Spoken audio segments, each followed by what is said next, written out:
মেঘলা পর্যটন কমপ্লেক্সে ঘোরাঘুরি শেষে আমরা বাসের উদ্দেশ্যে চলে যাচ্ছিলাম। এবার চলে যাব আমরা বান্দরবান পিটিআইতে।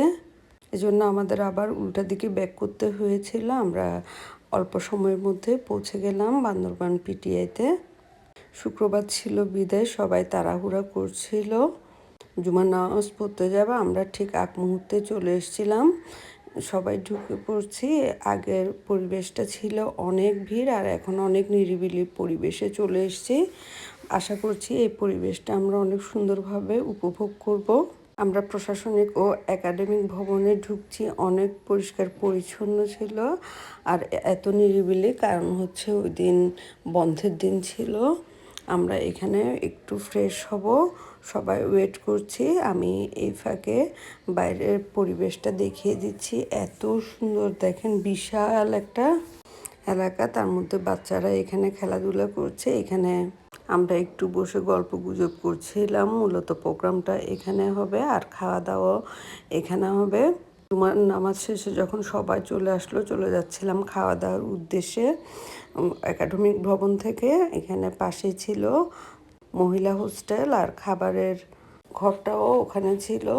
আমরা যাচ্ছিলাম পুরুষ হোস্টেলের দিকে। ওখানে মনে হয় উপরে পুরুষ হোস্টেল, নিচে ডাইনিং, রান্নার ব্যবস্থা এখানেই হয়েছে। তো খাবার ঘরে প্রবেশ করছে একে একে। আমরা যাওয়ার আগে টেবিলে খাবার সাজানো হয়েছে। আপনাদেরকে একটা ভিডিওতে শেয়ার করেছিলাম যে কি কি খাবার এখানে দেওয়া হয়েছে। এখানে রান্নাগুলো ভীষণ মজা ছিল।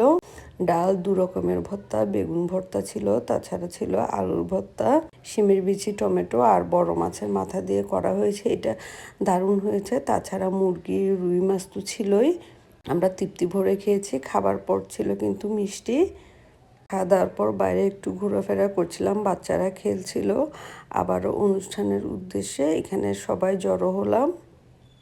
এখানে প্রথমে একটু আলোচনা সভা, কয়েকটা গান হয়ে আমাদের রেফেল ড্র শুরু হলো। রেফেল ড্র কিন্তু অনেকগুলো কিনেছিলাম 2 বান্ধবী মিলে। আমাদের কপাল খারাপ ছিল যে একটা পুরস্কারও আমরা পাইনি। যাক, আগামীবার পাবো ইনশাল্লাহ। এই ফাঁকে যে বড়ই শেয়ার করছিল আমাদের মধ্যে, বড়িগুলো অনেক মিষ্টি ছিল। ওই যে পাহাড়ি বড়ই, যেগুলো আপনাদেরকে আগের ভিডিওতে দেখিয়েছি। এখানে ছিলেন আমাদের স্যার, বিভিন্ন সিনিয়র ভাইয়েরা। একটু ফটো সেশন করা হচ্ছে। এখানে প্রায় আমরা 3টা 3:30 পর্যন্ত ছিলাম। এরপর আমরা রওনা হচ্ছিলাম নীলাচলের উদ্দেশ্যে। সবাই বের হতে দেরি হচ্ছে দেখে আমরা নিজেরাই একটু ভিডিও করে নিলাম। গাড়ি চলে এসেছে।